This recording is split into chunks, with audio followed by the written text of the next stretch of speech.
After years of low rainfall and worsening environmental conditions, our water reserve levels have declined drastically. That means mandatory conservation. Go to bewaterwise.com. Find out how your community is dealing with the water shortage and learn 6 things we can do to help stop the decline.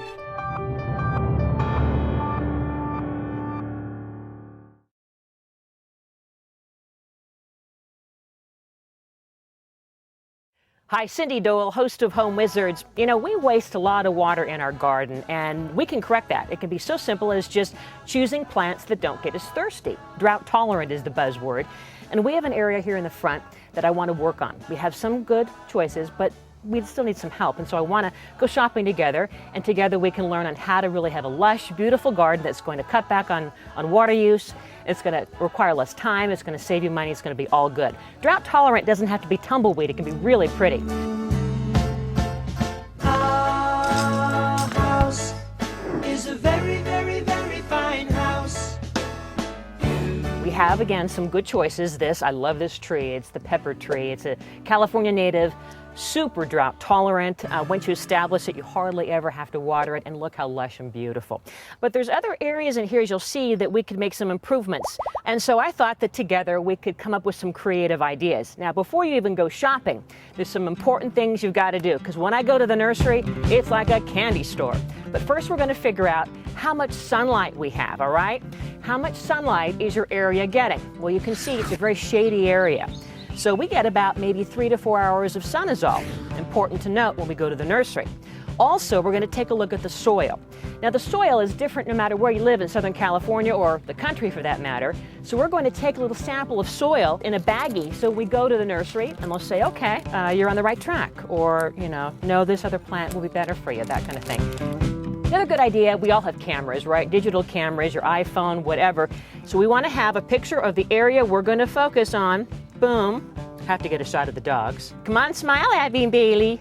There you go. They're such hams. So we're going to go inside, and I'm going to show you some great websites, and we're going to dream together on what we want to get before we go to the store.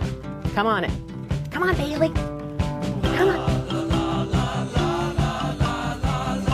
So many great websites to turn you into a winner, to make you a professional landscape designer.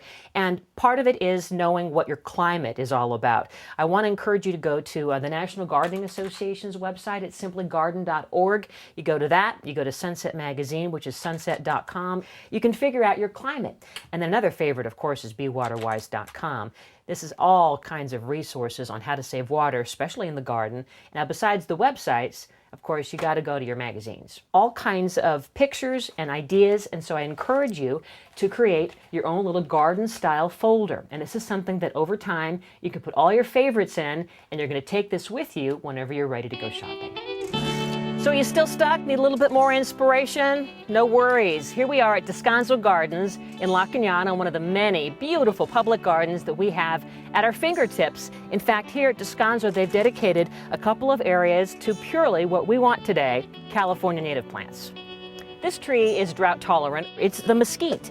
Has a little bit of a thorn here and there, but it sure is beautiful, and it might work in your front yard. Of course, our palm trees and grasses. I mean, if you had a little walkway, that's a nice way of saving water and creating some movement and interest, getting all kinds of ideas.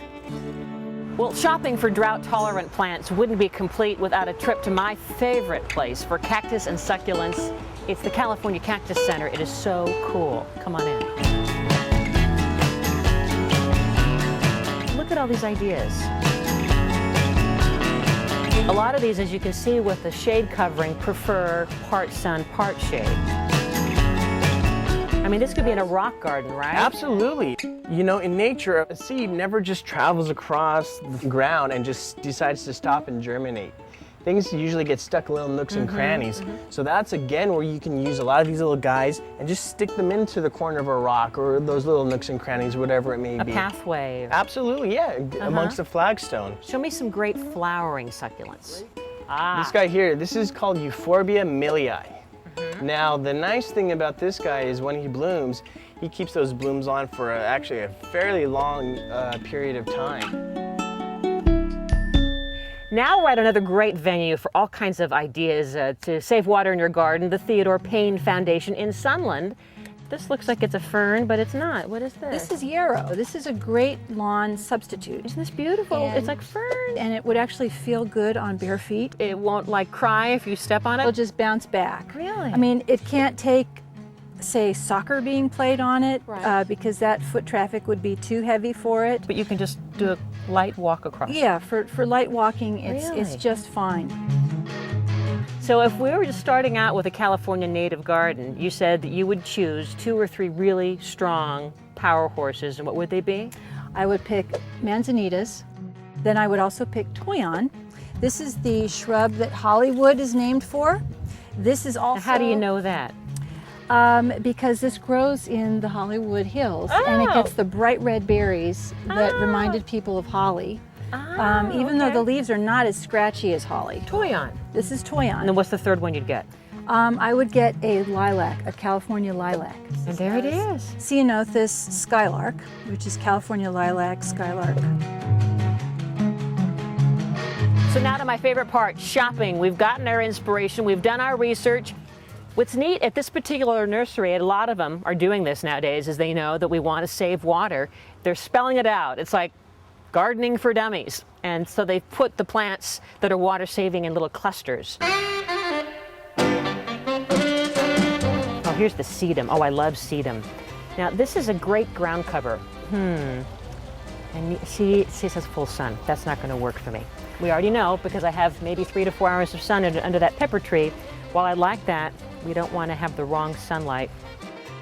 And this will work okay with my 3 to 4 hours of sunlight. Absolutely. This salvia is a salvia called Sinnalensis. I actually have this one growing at home at the base of a rose called Playboy Rose, where I like the orange of the Playboy. See, mixes really you nice didn't with- strike me as that kind of guy. Yeah, well, this happens to be a real pretty orange orange rose. Has nothing to do with the name. Making him blush. Yeah, I think you probably did. Maybe this blue flower looks really pretty with the orange. Oh, I and love actually it. grows underneath the base of it. And I'm doesn't gonna- mind being partly shaded under the rose. I love it. I am going to buy those. You better shop around.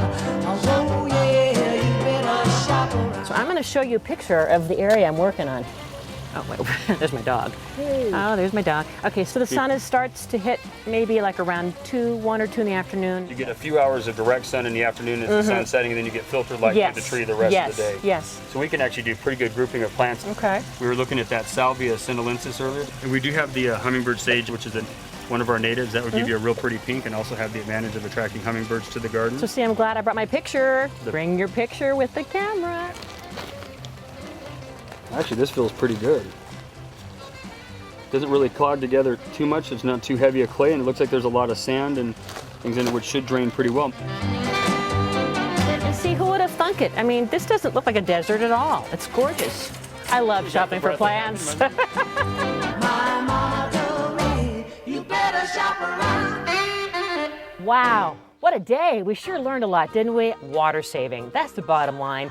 It really isn't a question of if, but how you want to do it. So this is the creative part, the layout. I got to figure out where it all goes. I'm begging you sweetly, I'm down on my knees. Oh, please, grow for me